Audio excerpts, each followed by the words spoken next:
Do you believe there is opportunity for growth? Because we keep on asking, how do we grow the economy? But do you believe there is an opportunity for us to grow? And for growth of the mining industry. Of the mining industry. And its contribution to the economy, absolutely. And the way I want to respond to that is in maybe two and a half parts. And in the first instance, maybe talk about the industry, that the capacity for growth of production is there. And we saw it in terms of various contributions to the President's Investment Conference, the different sectors contributing to that.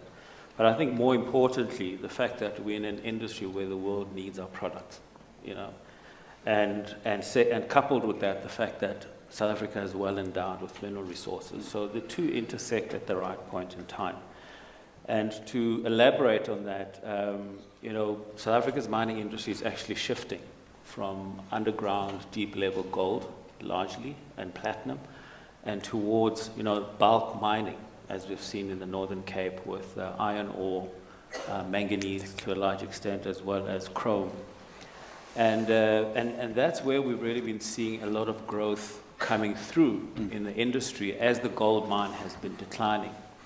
And that has been picking up some of the slack. But I think for me, the big concern is that whether that growth has been sufficient. And to the point that you make, that we've missed out on a couple of booms because largely attributable to infrastructure. And that brings me to the second point in terms of how we need to see the potential for growth. And that is the enablers.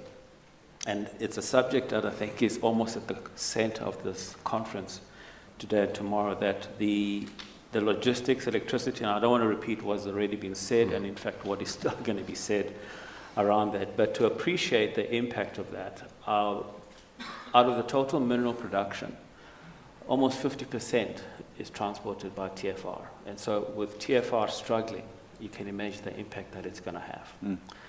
40% of mineral production in terms of PGMs and gold and other precious metals depends on electricity. So where we had challenges with electricity, you can imagine what that happens. And this is not even in bringing into the argument, commodity prices. Putting that aside, I think where we see future growth is in this conversation around critical minerals. And South Africa does have an endowment of the critical minerals that the world is going to need for a low carbon future. We're seeing exploration in copper. Musa hopefully will elaborate on the extent of presence in the ground of other critical minerals such as rare earth minerals. And this is not just an energy transition issue, but also technology enablement going forward. And so given where we sit today, I know a lot of people are talking of, and it's words I don't like to speak of, sunset industry, because I think it's unnecessary as a result of the retrenchments. And I word that as an industry that needs to reposition itself. I mean, given the challenges of infrastructure, an industry which actually spent a significant amount of capital, planning for increasing capacity, but it was disappointed by infrastructure. It has to reposition itself back down to more reasonable and sustainable levels. And as this infrastructure performance improves, we'll then see the expansion of the industry. Roger spoke about exploration, and I don't want to repeat that, but everything that he said, we do need to do this. So where will the growth come from? It will be firstly from existing operators being able to expand back to capacity and beyond. And then for the medium to long term, exploration.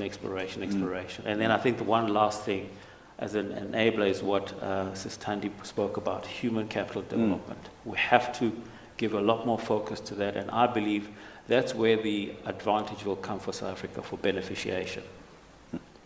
Thanks, Mzila.